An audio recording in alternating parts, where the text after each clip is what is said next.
అంతరిక్ష పరిశోధనల్లో వరుస విజయాలతో దూసుకెళ్తున్న ఇస్రో మరో మైలురాయిని చేరబోతోంది. సూర్యుడిపై పరిశోధనల కోసం ప్రయోగించిన ఆదిత్య ఎల్1 వ్యోమనౌక ఇవాళ నిర్దేశించిన కక్షలోకి చేరబోతోంది. సాయంత్రం 4 గంటలకు గమ్యస్థానానికి చేరబోతున్న ఈ స్పేస్ క్రాఫ్ట్ సూర్యుడిపై తన అధ్యయనాన్ని ప్రారంభిస్తుంది. గత ఏడాది సెప్టెంబర్ 2న ఏపీలోని శ్రీహరికోట నుంచి ఆదిత్య ఎల్1ను ప్రయోగించారు. 126 రోజుల పాటు ప్రయాణించిన ఈ స్పేస్ క్రాఫ్ట్ ఇప్పటికీ 4 దశలను దాటివెళ్లింది.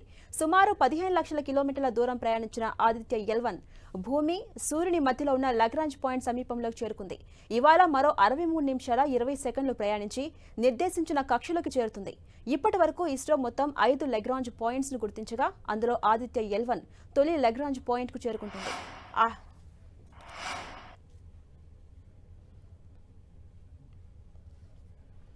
ఇదే అంశంపై మరింత సమాచారం తెలుసుకునే ప్రయత్నం చేద్దాం. మనతో పాటు లైవ్ లో జాయిన్ అవుతున్నారు ఆస్ట్రోనమిస్ట్ శ్రీకాంత్ గారు. నమస్తే శ్రీకాంత్ గారు.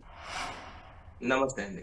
శ్రీకాంత్ గారు చెప్పండి, ఆదిత్య ఎల్1 ఇవాళ కీలక దశలోకి అడుగు పెట్టబోతోంది. సో ఈ స్పేస్ క్రాఫ్ట్ సూర్యుడిపై ఎలాంటి పరిశోధనలు చేయబోతోంది, ఎలాంటి ఇన్ఫర్మేషన్ మనకు అందించబోతోంది? మొట్టమొదటిగా ఆదిత్య ఎల్1 ని మనకు ఒక శాటిలైట్ లాగా కాకుండా స్పేస్ బేస్డ్ సోలార్ అబ్జర్వేటరీగా పరిగణించాలండి. ఎందుకంటే అది భూమి నుంచి ఒక 15 లక్షల కిలోమీటర్ల దూరంలో సూర్యుని వైపు ఉండి ఆ ఎల్1 అనే పాయింట్ లో సూర్యుని పైన పరిశోధనలు చేస్తుంది. ఫస్ట్ ఆఫ్ ఆల్ ఏం పరిశోధనలు చేస్తుందో తెలుసుకునే ముందు సూర్యుడి నుంచి మనం తీసుకుంటే గనక దాని నుంచి వచ్చే చాలా పెద్ద విస్ఫోటనాలు ఉంటాయి. దాన్ని సోలార్ ఫ్లేర్స్ అంటారు. కరోనల్ మ్యాస్ ఇజెక్షన్స్ అనే రూపంలో మనకి దానిపైన జరిగే ఆ పరిణామాల వల్ల కొన్ని బిలియన్ టన్నుల అటామిక్ బాంబ్ శక్తి గల ఆ రేడియేషన్ పార్టికల్స్ సౌర తుఫాన్లు ప్లానెట్స్ వైపు అంటే గ్రహాల వైపు భూమి వైపు కూడా వస్తుంటాయి. సో ఈ గతంలో ఇది చాలా సార్లు కూడా భూమిపైకి వచ్చాయి. చాలా సార్లు 1859లో క్యారింగ్టన్ ఈవెంట్ అప్పుడు వచ్చేసి చాలా వరకు మనకు పవర్ గ్రిడ్స్ అన్ని డ్యామేజ్ అయ్యే ఎర్త్ పైన. సో ఆ పార్టికల్స్ వచ్చేసి మనకి శాటిలైట్స్ కూడా డ్యామేజ్ చేసే అవకాశం చాలా ఉంటుంది. గతంలో జరిగింది. సో ఇదంతా మనకు సుమారు ఒక 50,000 కోట్ల ఆస్తులు మన స్పేస్ లో ఉన్నాయి మన ఇండియాకి. ప్రపంచవ్యాప్తంగా చాలా లక్షల కోట్ల ఆస్తులు, శాటిలైట్స్ ఇవన్నీ ఉన్నాయి. సో వాటిని కాపాడుకోవాలంటే సూర్యుడి నుంచి వచ్చే ఈ తుఫాన్లు, దానిపైన ఈ కరోనల్ మ్యాస్ ఇజెక్షన్స్, ఈ సౌర తుఫాన్లు ఎక్కడ స్టార్ట్ అవుతున్నాయి, అవి ఏ డైరెక్షన్ లో గ్రహాల వైపు వచ్చి ఎలా విస్తరించి ఎంత సాంద్రతతో ఎంత ఫోర్స్ గా వస్తున్నాయి అని తెలుసుకునే ఆ ప్రయత్నంలో మన ఇండియా వాళ్ళు మొట్టమొదటిసారిగా, ఇండియా ఇప్పుడు 4th కంట్రీ అవుతుందండి మనం ఆ ప్లేస్ లో ఎల్1 ఆర్బిట్ లో పెట్టగలిగితే గనక. United states of America, Russia, దాని తర్వాత యూరోపియన్ స్పేస్ ఏజెన్సీ, వీటి తర్వాత ఇండియా 4th కంట్రీ అవుతుంది. సో సూర్యుడి నుంచి ఆ స్పేస్ వెదర్ ని ఎగ్జాక్ట్ గా మెజర్ చేయడానికి, మన ప్లానెట్స్ మన ఎర్త్ పైన ఎలా అది ఎఫెక్ట్ చూపెడుతుందని చేయడానికి ఆ ప్లేస్ లోకి వెళ్ళి సూర్యుడిని అబ్జర్వ్ చేస్తుందండి ఇది ఆదిత్య ఎల్1. అలాగే శ్రీకాంత్ గారు, ఇప్పుడు సౌర తుఫానుల్ని ముందుగానే గుర్తించవచ్చు అని చెప్తున్నారు కదా. సో అక్కడ సౌర తుఫాన్లు ఏర్పడి ఎంత సమయం ముందు మనకు తెలుసుకునే అవకాశం ఉంది? ఎలా మన శాటిలైట్స్ ని కాపాడే ప్రాసెస్ జరుగుతుంది? ఇప్పుడు సౌర తుఫాన్లు అంటే సూర్యుడి పైన సుమారు 2 రకాలుగా సౌర తుఫాన్లు స్టార్ట్ అవుతాయండి. ఒకటి కరోనల్ మ్యాస్ ఇజెక్షన్స్ అంటారు.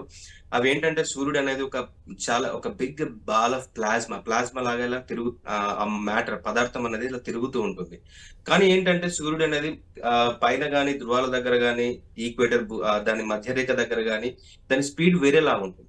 సో ఆ వేరేలా ఉండడం వల్ల ఇలా అయస్కాంత లూప్స్, ఆ లైన్స్ ఫామ్ అయి ఉంటాయి అనమాట. సో అది డిఫరెంట్ స్పీడ్స్ లో తిరగడం వల్ల ఆ అయస్కాంత క్షేత్రాలు అనేటివి ఒక్కసారిగా సాగదీసినట్టు అయిపోయి ఒక్కసారిగా కట్ అయిపోతాయి అనమాట. సింపుల్ గా చెప్పాలంటే మీరు ఒక రబ్బర్ బ్యాండ్ ని ఇలా మెలిపెట్టి సడన్ గా విడిచిపెడితే కనుక దాని నుంచి వచ్చే ఆ శక్తి చాలా దానిపైన ఏదైనా వాటర్ కానీ ఏదైనా కూడా విసిరివేయబడుతుంది.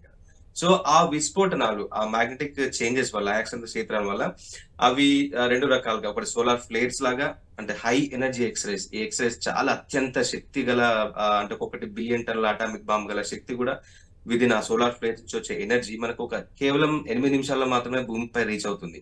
అలాంటి ఒక సూపర్ ఫ్లేర్ నిజంగా వస్తే కనుక దానికి ఎవరు హెల్ప్ చేయలేరండి. కానీ మనం ఏం చేయొచ్చు అంటే ఆ ముందు సోలార్ ఫ్లేర్స్ ఎక్కడ డెవలప్ అవుతున్నాయి, సన్ స్పాట్స్ దగ్గర యూజువల్ గా డెవలప్ అవుతూ ఉంటాయి. ఎప్పుడు డెవలప్ అవుతున్నాయి? ప్రీ ఫ్రేజ్ స్టేజ్ అంటారు. అంటే అది వచ్చే ముందు ఏ ప్లేస్ లో ఎలా దాని టెంపరేచర్ గానీ, దాని సాంద్రత గానీ, దాని ఉష్ణోగ్రత, దాని ఆ పార్టికల్స్ ఎలా చేంజ్ అవుతున్నాయి, అవి మెల్లిమెల్లిగా ఆ సోలార్ ఫ్లేర్ లాగా ఎలా మారుతున్నాయి, దాని తర్వాత మళ్ళీ కరోనల్ మ్యాస్ ఇజెక్షన్స్ అని చెప్పాను. అవి కూడా ఏంటంటే ఆ లూప్ లైన్స్ ఒకసారి ఈ కట్ చేయడం వల్ల కొన్ని బిలియన్స్ ఆఫ్ టన్స్, కొన్ని లక్షల కోట్ల ప్లాస్మా అంతరిక్షం వైపు విసిరేయబడుతుంది. గ్రహాల వైపు వస్తాయి. భూమి పైన వచ్చి మన శాటిలైట్స్ ని డ్యామేజ్ చేస్తాయి. చాలా ఉంటాయి. సో ఈ కరోనల్ మాస్ ఇజెక్షన్స్ వచ్చేసి సుమారు చాలా ఫాస్ట్ గా వస్తే గనుక ఒక రోజులోనే మనకు రీచ్ కావచ్చు ఎర్త్ పైకి. లేదు సోలార్ ఫ్లైట్స్ అంటే చాలా తక్కువ టైం ఉంటుంది.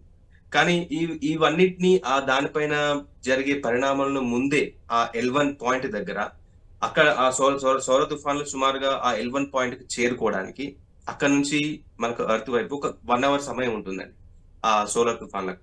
సో దాని నుంచి ముందే మనం వార్నింగ్ సిస్టమ్స్ అన్నమాట. ఇప్పుడు మనకు ఎర్త్ పైన గనక సైక్లోన్స్ వస్తే ముందే శాటిలైట్స్ ద్వారా ఓషన్ లోకి చూసి అవి ఎలా వస్తున్నాయి, ఏ ఏ ప్లేసెస్ లో రీసెంట్ గా వచ్చిన మిజాంగ్ తుఫాన్ కావచ్చు, సైక్లోన్ కావచ్చు, అలా గుర్తించడం వల్ల మనం ముందే చాలా వరకు ప్రిపేర్ అయి ఉండొచ్చు. ఎందుకంటే ఒక చాలా పెద్ద సౌర తుఫాన్ అయితే గనక, సోలార్ ఫ్లేర్ అయితే గనక ఇమీడియట్ గా అన్ని పవర్ గ్రిడ్స్ షట్ డౌన్ చేసేసి మనం మన ఆస్తులను, కొన్ని లక్షల వేల కోట్ల ఆస్తులను మనం కాపాడుకోవచ్చు.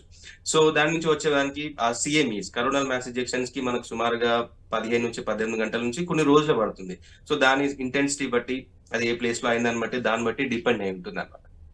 అలాగే శ్రీకాంత్ గారు, సాయంత్రం 4 గంటలకి గమ్యస్థానం చేరుకోబోతోంది. ఈ నేపథ్యంలో నిర్దేశించిన కక్షలకి మరికొద్ది సేపట్లో వెళ్ళబోతోంది. అయితే అసలు లగ్రాంజ్ పాయింట్ అంటే ఏంటి? లగ్రాంజ్ పాయింట్స్ ఎన్ని దశలుగా ఇప్పటి వరకు ఇస్రో గుర్తించింది? ఇప్పుడు ఏ దశలోకి వెళ్ళబోతోంది? అలాగే ఫస్ట్ ఏ పొరలపై అధ్యయనం స్టార్ట్ చేయబోతోంది? సో లగ్రాంజ్ పాయింట్ అంటే ఇప్పుడు మీరు సింపుల్ గా చెప్పాలంటే మనకి ఇక్కడ ఎర్త్, ఇక్కడ సన్, ఇక్కడ మనకి ఇక్కడ సూర్యుడు, ఇక్కడ భూమి ఉంది అనుకోండి. మీరు ఏదైనా ఒక ఆబ్జెక్ట్, ఏదైనా ఒక వస్తువును భూమికి దగ్గరకు తీసుకొస్తే కనుక భూమి అట్రాక్ట్ చేస్తుంది, ఆకర్షిస్తుంది. అదే సూర్యుని దగ్గరకు తీసుకెళ్తే కనుక సూర్యుడు.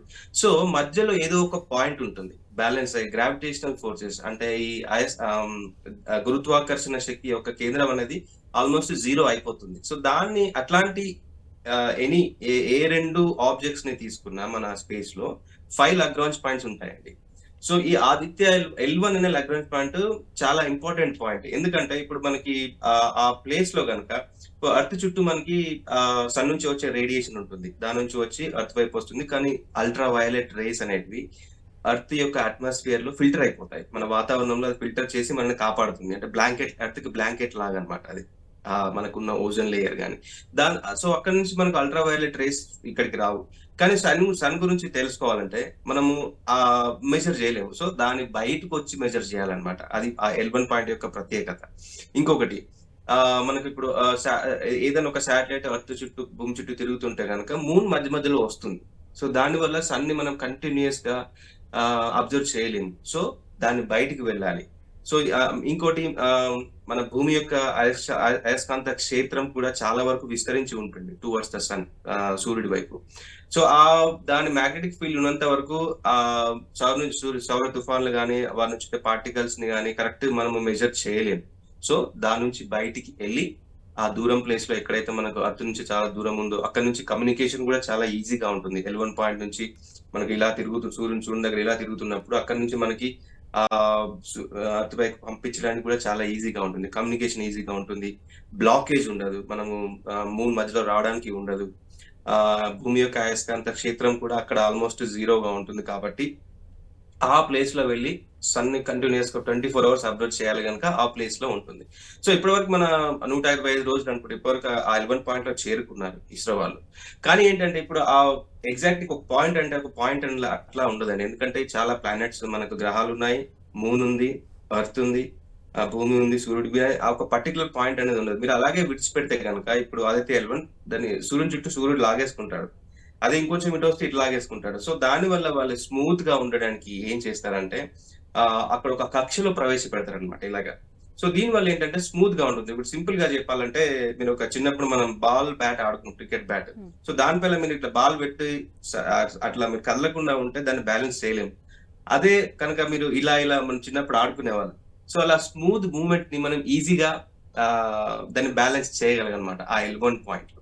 సో దాన్నే హేలో ఆర్బిట్ అంటారు. హేలో కక్షలో దాన్ని ప్రవేశపెడుతున్నారు. సుమారు ఆ కక్షలో తిరగడానికి దానికి ఒక ఇమాజినరీ పాయింట్, అంటే ఒక ప్లేస్ లాగా, అంటే ఒక వస్తువులా, ఒక ఇది థింగ్ లాగా ఉండదు. ఒక ఇమాజినరీ కక్షలో ఆ తిరుగుతూ స్మూత్ వైబ్రేషన్స్ ఉంటాయి. ఇప్పుడు సన్ పైన కూడా మనకు చాలా వైబ్రేషన్స్ ఉంటాయండి, కంపనాలు ఉంటాయి. దాని లోపల ఇంటీరియర్, లోపల కోర్ అనేది చాలా చేంజ్ అవుతా ఉంటుంది. దాని నుంచి వచ్చే వైబ్రేషన్స్ హీలియోసేస్మాలజీ అంటారు. సో ఆ స్మూత్ మూవ్‌మెంట్ ఉంటేనే మనం దానిలోని ఆ ఫైన్ వైబ్రేషన్స్‌ని చాలా క్లియర్‌గా మనము అబ్జర్వ్ చేయగలము. అదే గనుక ఒకవేళ ఆ ఆర్బిట్‌లో గనుక లేదంటే గనుక ఆ ప్లేస్‌లో కొన్నిసారి ఎర్త్ లాగుతుంటుంది. ఒకసారి అది బ్యాలెన్స్ అవుట్ అవుతది. స్టేబుల్‌గా ఉండదు. సో, ఇలా దాన్ని కంటిన్యూయస్‌గా దాన్ని ఆ ప్లేసెస్‌లో పెట్టడం అనేది కొంచెం ఇబ్బంది. అదే మీరు గనుక ఒక కంటిన్యూయస్ ఒక డెఫినిటివ్ మోషన్ కంప్లీట్‌గా నైస్‌గా ఒక ఆర్బిట్ ఇవ్వగలిగితే గనుక దానికి స్మూత్ వెలాసిటీ చేంజ్ గాని అవన్నీ అయ్యి మనం చాలా ఈజీగా అబ్జర్వ్ చేయడానికి ఉంటుంది. సో, ఇవాళ అది సుమారు 4 గంటలకు అనుకుంటా వాళ్ళు చాలా ఇది ఇస్రోది ఫస్ట్ టైమ్ అండి హేలో ఆర్బిట్‌ని పెట్టడము. ఇప్పటివరకు ఓన్లీ 4 కంట్రీస్ చెప్పాను గదా! 3 కంట్రీస్ పెట్టాయి. ఇస్రో ఫోర్త్ కంట్రీ అవుతుంది. సో, అది కొంచెం డిఫికల్ట్ టాస్క్. బట్ ఇస్రో మనకి ఈ వరుస విజయాలను గనుక చూసుకుంటే గనుక దాని వల్ల ఉన్న సైంటిఫిక్ సామర్థ్య శాస్త్రీయ అనుభవం గాని, ఇవన్నిటిని డెఫినిట్‌గా ఒక 5 అక్కడ వాళ్ళ కక్షలో ఇవాళ పెడతారండి. అది. థ్యాంక్ యూ శ్రీకాంత్ గారు ఫర్ ద ఇన్ఫర్మేషన్.